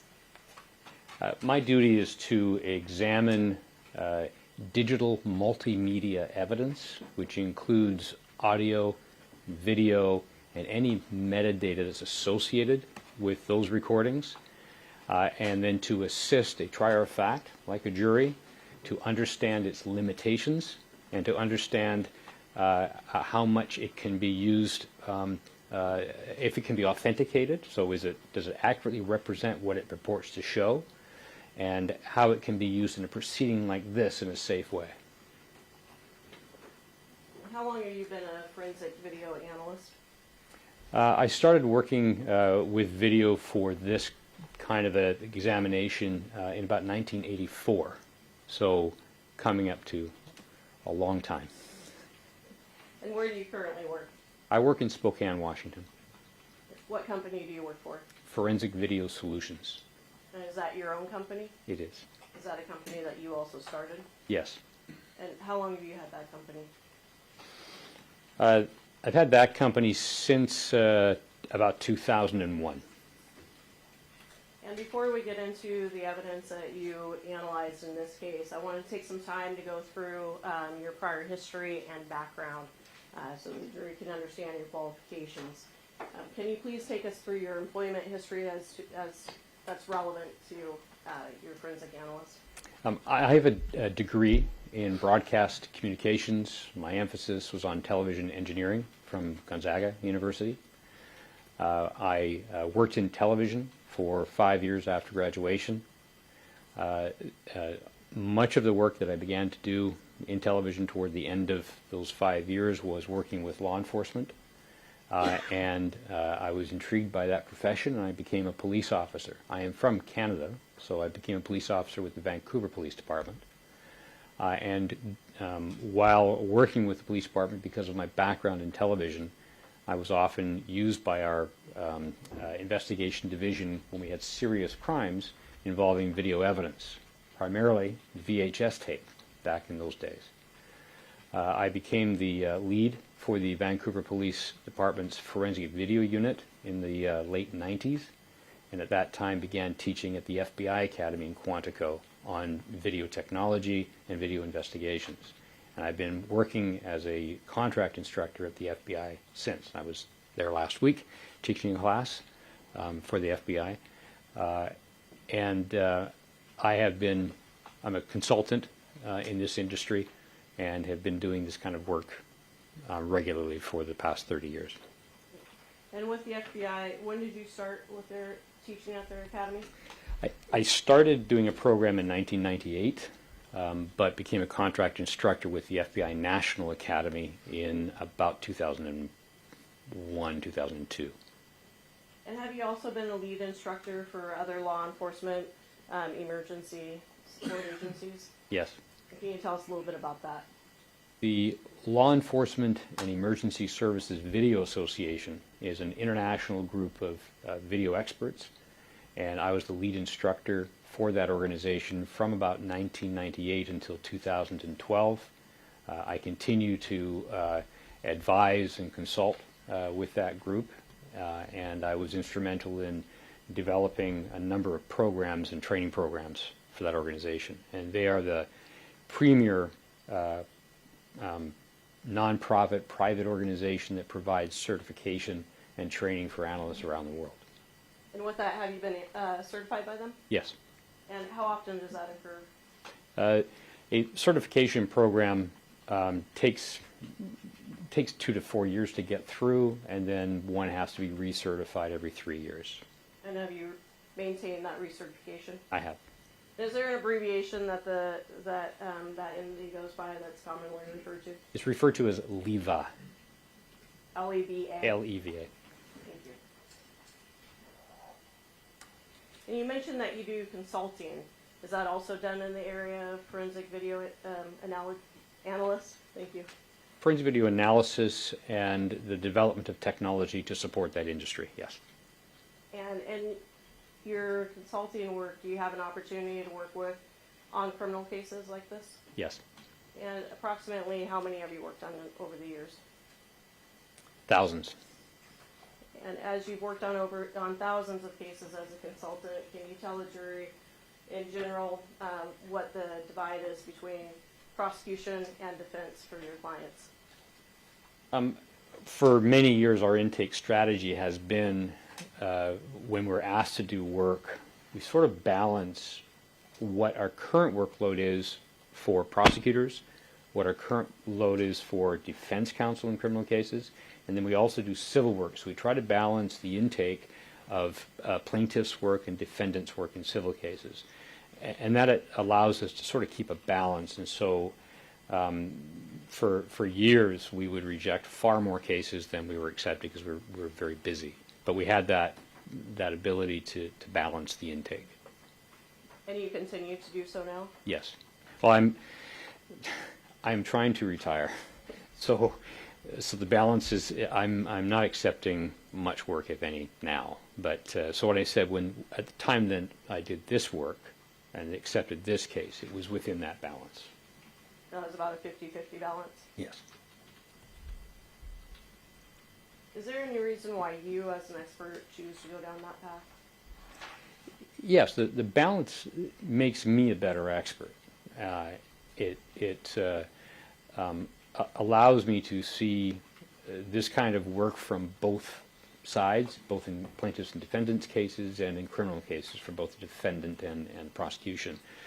And it also helps to put aside a question of bias, that some experts who only work for one side or the other, I think it minimizes their ability to do the work properly. And so we took years ago this strategy to be balanced. And as part of your consulting, do you also work with a company called Axon? Yes. Can you tell the jury a little bit about that company and the work that you do with them? Axon is an international company based out of Arizona. It was formerly named Taser, so it was the company that developed the Taser tool.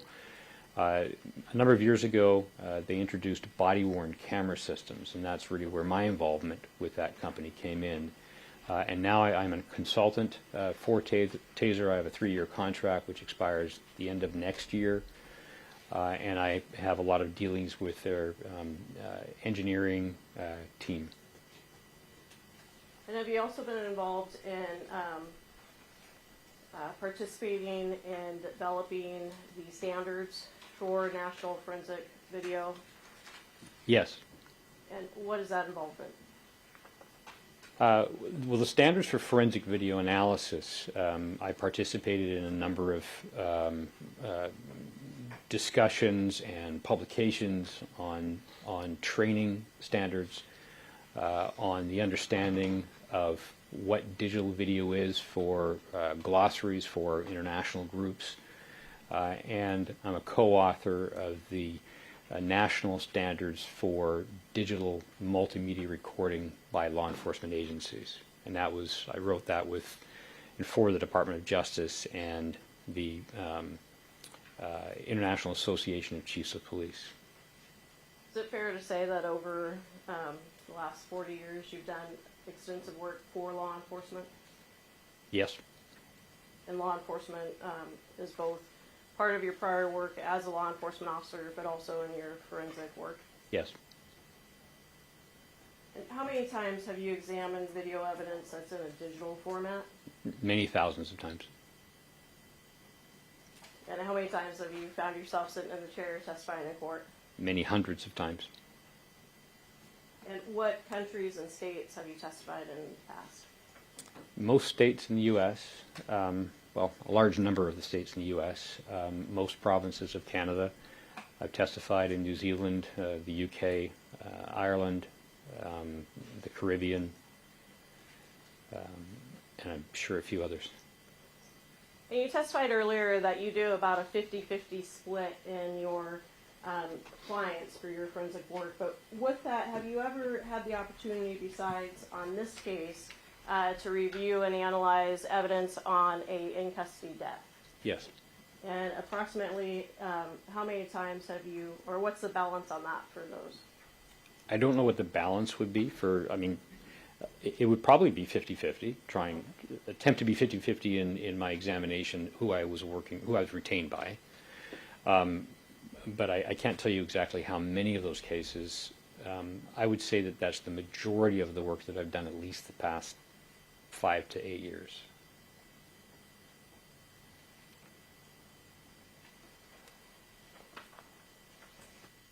And prior to getting into your analysis on this case, I want to ask you, although you have extensive experience in law enforcement, are you here to offer any opinions about use of force? No.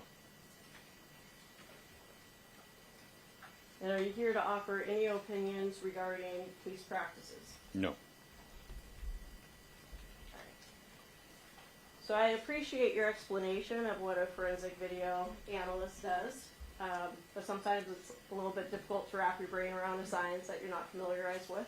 So can you please assist us in taking through some of the ways that you view evidence to assist a trier of fact in viewing videos? All video today that I come across is recorded by a digital video system. So a camera or a series of cameras and a computer.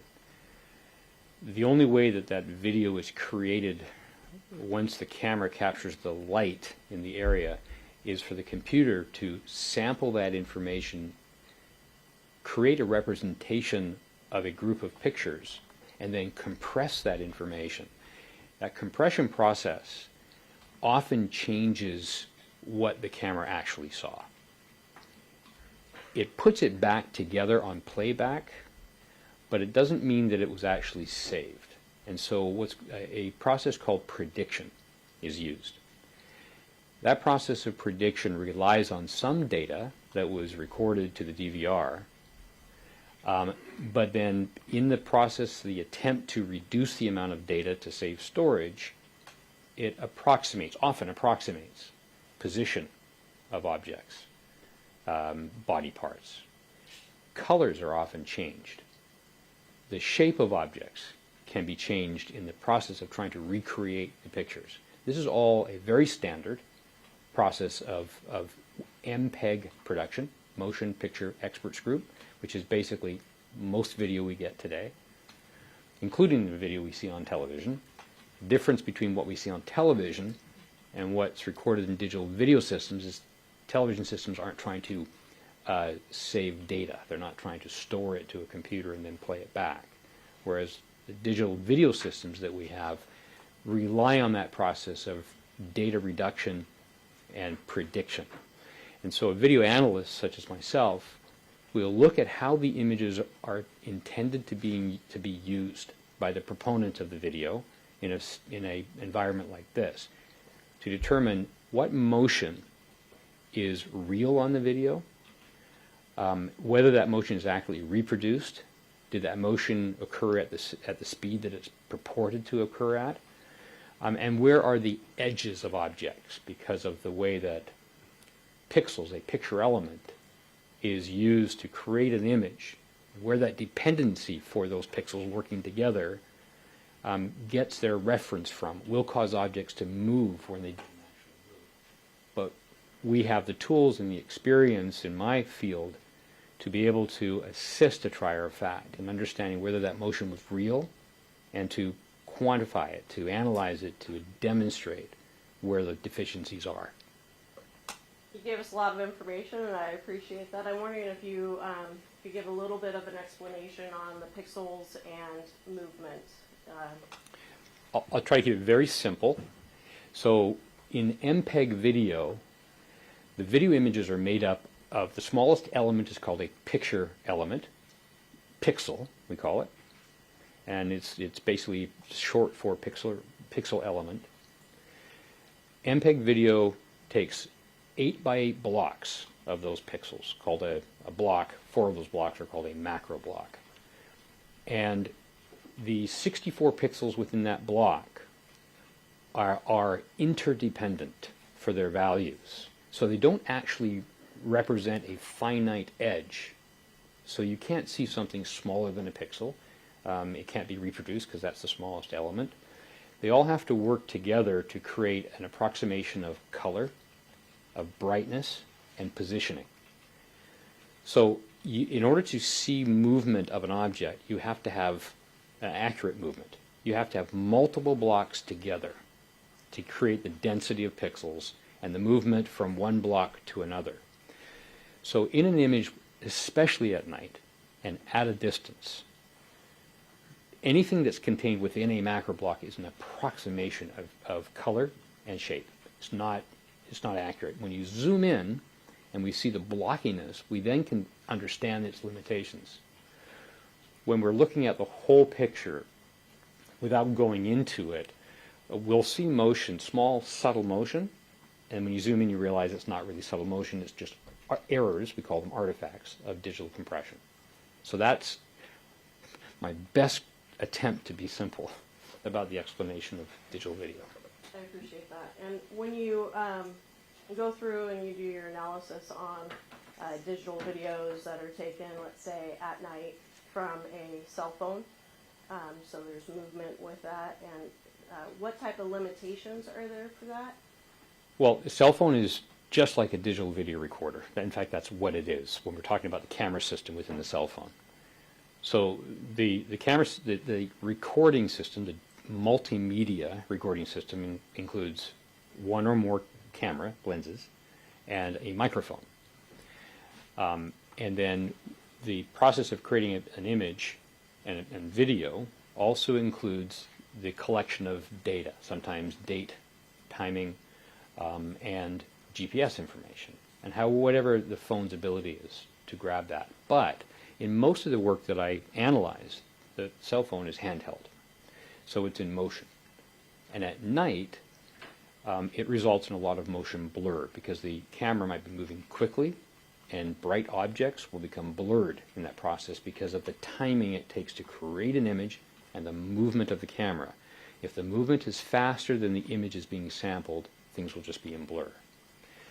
So that motion blur does cause some objects to appear to move when in fact they're not moving, it's the camera that's in motion. The additional issues are simply color reproduction, not accurate, and then of course with the digital issues and the compression issues, lots of artifacts cause errors in shape of objects. And Mr. Fredericks, if you were to review a video that was taken at night and on a cell phone, and all your years of experience that you have in reviewing the videos, and if you were just to put your eyes on it without the tools that you use to analyze it, would you be able to accurately track body parts, track movement, without taking the steps that you take as an analyst? No, I wouldn't. And why not? Well, firstly, when I take a video, and people in my field get a video, the first thing we do is we interrogate it. It's an interesting term. It's like when a police officer first encounters a witness or a suspect at the scene, they want to know what's their name, where can we find you next, and where are you standing, and a number of other things. We do the same with video. I want to know what kind of compression, what kind of level of MPEG compression was used. So I'll look at a video from the metadata perspective and the compression perspective before I start looking at pictures. That's a whole, it sometimes takes quite a while. So I won't waste my time looking at the images before I can understand the witness, the video. Then once I understand how it was recorded, I have a better idea of its limitations. Then I use my tools and my examination to begin to go through it. And if I understand the issues in the particular investigation, then I will make a decision as to how best to process that video. And after I've done that processing, then I begin my examination. Because now I understand what I'm dealing with. Multiple cameras require often synchronization, which we'll talk about. But all of that is done. I finish all of my processing and my work prior to beginning my analysis. And Mr. Fredericks, you brought up synchronization. Can you tell the jurors what that entails? Synchronization is just taking multiple assets, digital multimedia assets, usually audio and video, but could also be other metadata from other technical devices that are in the area, and then aligning them to the same time period. So that allows me then to both watch, if it's multiple cameras, to watch the events unfold from multiple perspectives at the same time. So they'll all be aligned in a screen, on a monitor. Any audio assets that happen to be recorded at the same time will also be aligned to that same timeline. Any other digital assets from any other technologies, like alarms on doors or anything, will also be integrated into that synchronized alignment. That then gives me and the investigators and eventually the trier of fact the ability to see everything unfold from all perspectives, not just the limited perspective of a single camera. Does synchronization also assist you in the determining whether all of those multimedia files, videos are authentic? It does, yes. And how does it do that? One will what's called authenticate another. So for instance, if we have a recording that's purported to have occurred at a certain time, a certain location, and from a certain perspective, and we can validate that through a number of different technical sources or human sources, and then we have another perspective that covers the exact same location, the exact same time, and the motion from a different perspective is repeated from that other angle, then that one could be authenticated through another one.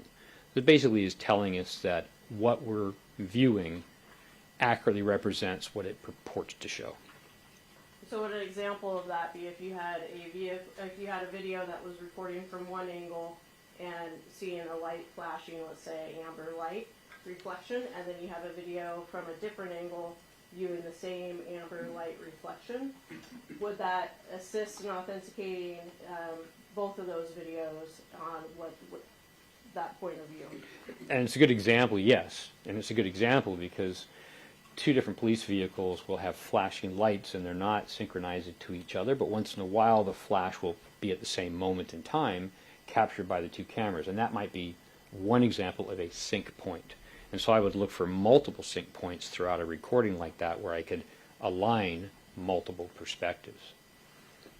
And do you also utilize the process of magnification on videos? Yes. And can you tell the jury what that entails? That just means a safe method of basically zooming into an area of interest and doing it in a method that is forensically safe, that doesn't alter the information. I wanted to ask you about that because you said safe earlier too, which most people, when they're thinking about videos, why is that safe? Is that to make sure that it doesn't modify or edit the video in any way? Well, it doesn't change the meaning of the video. Thank you. It will make it larger and maybe crop out areas that aren't relevant and focus on the particular area of interest. That has to be done in a manner that does not change the meaning of that video. And do you also utilize the process of stabilization? Yes. Can you tell us what that is? Yes. When a camera is in motion, especially when it's handheld, it's very distracting for even an expert witness to review the video correctly and to understand all of the nuances of the movement. So the stabilization process targets a particular area within the image and it locks that area down to what's called an XY coordinate, a specific pixel, and it will lock the motion down. So even though the camera is handheld and is in motion, the area that's targeted will be locked to a specific location within the image, and then the frame outside will begin to kind of shift because that area in the middle doesn't move. That takes away the motion of the camera and the distraction of all of that information that may not be relevant. So the magnification combined with stabilization helps to understand better the nuanced movement that actually occurred in the scene. So in that way, it assists the viewer in focusing in on the portion of the video that's relevant. That's my experience, and that's what it's intended to be, yes.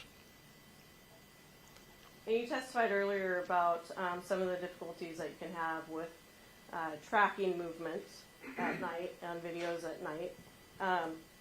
Are there things that you can also do in your area of expertise to assist in tracking things on a video, tracking specific objects?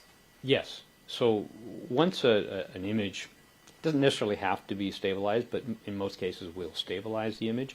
Once it's stabilized, now you have the, the camera motion removed, but the objects might be in motion. Something might be falling to the ground, somebody might be moving an arm. And because it's at night, because colors aren't reproduced easily, and because macro blocks and blocks of pixels will move and move the object when it actually didn't move, generally I'll put an arrow. So this is an annotation on top of the video to track the position of the object when it can be tracked reliably, because it's hard to see without that tracking. So if I don't track it, I will lose, like, where is that object again? So I'll track it from image to image, pixel to pixel, and then I'll be able to follow what's occurring. And just so I'm clear, when you say you track it based on like the XY coordinates and the pixels versus just looking at it with your naked eye. And I would often lose the object if I didn't actually put an arrow on it and then track the pixels, yes. now you're here on the Burbank, Collins, and Rankine matter, and I'm wondering, how did you get involved in this case? I received a call from the Attorney General's office. Do you recall approximately when that occurred? I believe it was May of 2021. And since May of 21, approximately how many hours have you worked on this case as you retire? Including the many trips out here and the interviews, and the consulting, and then I was working with the investigators in how to assist in the authentication of a number of issues. The examination, probably 300 plus hours. 300. And what was the scope of work that you were asked to do on this case? I was asked by the Attorney General's office to assist in the authentication of the digital multimedia assets, to assist in helping them understand what occurred on the video and audio evidence and with the other assets, and then to develop a method to present that in this proceeding, and to conduct a significant number of timing examinations and authentications, and then to assist investigators to authenticate other assets that we're going to use with this. And Mr. Fredericks, in your work on this case, on these cases, did you write a report? I did. And you have that report up at the table there with you. I believe it's Exhibit 428. Yes. If at any time you need to refer to that report during your testimony, please feel free to do so, but let us know for the record that that is what you're doing. Thank you. You said that you were involved in several different time validation tests. Did some of those tests also entail the validating the time of an EBT purchase that was done at the 7-Eleven by Mr. Ellis on the night of March 3rd, 2020? Yes. And can you tell us, well, actually before we get there, did you also do a time distance analysis from the 7-Eleven on Steel Street to the 96 and Ainsworth intersection where the interaction between Mr. Ellis and the three defendants occurred? Yes. You also created a camera perspective and viewpoint perspective for the videos that you received and the eyewitnesses that observed the incident? Yes. And make measurements for those? Yes. You're also involved, as you testified, about the authentication of several of the digital video sources, but did you also get involved in the authentication of the radio dispatch from Tacoma Police Department? The timing for the radio timing, dispatch, yes. And you testified about synchronization earlier, and you could do that with multimedia. Did you do that in this case? Yes. You also testified about stabilization and magnification. Did you also utilize those processes in the evidence that you reviewed in this case? Yes. And you also talked about the arrows you discussed, is that tracking objects on videos. Did you also do that in this case? Yes. And I want to go through them individually. What were the sources of video that you forensically analyzed in this case? There was a Vivint doorbell camera, sometimes called Vivint, depending on what part of the world it is. It's an international company. Video from, I call it the white video. It's a cell phone recording. Video from a vehicle called the Cowden video. And any other videos, that was the video that we discussed immediately. You also reviewed the McDowell videos? Yes. Thank you. And I just want to clarify, do you recall the address of the Vivint videos and the Ayanna White video who resided at the same address? It's in my report. I was there. It's on 96th in Tacoma. I don't recall the specific address. If it would assist you to refer your report, please feel free to do so. Thank you. You might be looking at page 14 or 15 on it. Appreciate that. Thanks.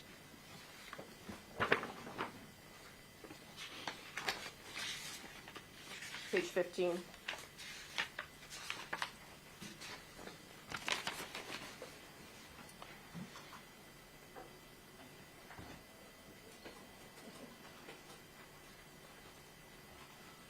The address is 1438 96th Avenue South in Tacoma. Thank you. Your Honor, it appears I may have accidentally unplugged something on this process here for, if I can just have a moment to talk with our technology.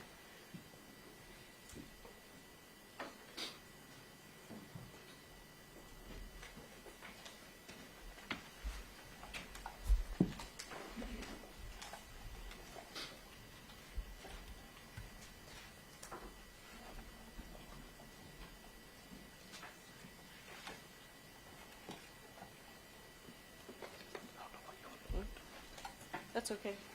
Will it work if we try and use it? Just watch out for that. Watch out for that.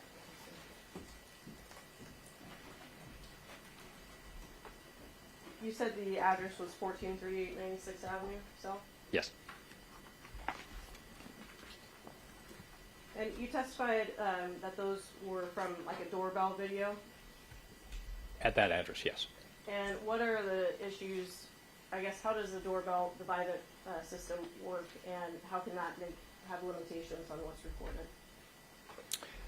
This particular doorbell system is very common. It's very consistent with most of the other doorbell systems I look at, although this was tied to 3 other cameras at the facility, at the home. So they're all being recorded to a computer. And when multiple cameras are recorded to a computer, there's often motion sensitivity also attached to the system, because the computers have a limitation to record a certain number of images per second allocated among all the cameras that are attached. The more cameras, the more likelihood there is of either dropping frames or not sampling when motion occurs. So in this particular case, the 4 cameras were pretty much they stressed the system to its max. When the video was recorded to the digital video recorder on premises, the video is recorded in a series of clips, video clips. It's not just one long recording from a camera perspective. Each video clip represents a very short period of time. This doorbell camera and the other cameras shared the ability for motion sensitivity recording, which means that when motion meets the threshold set by the DVR, that camera is supposed to start recording for a set period of time.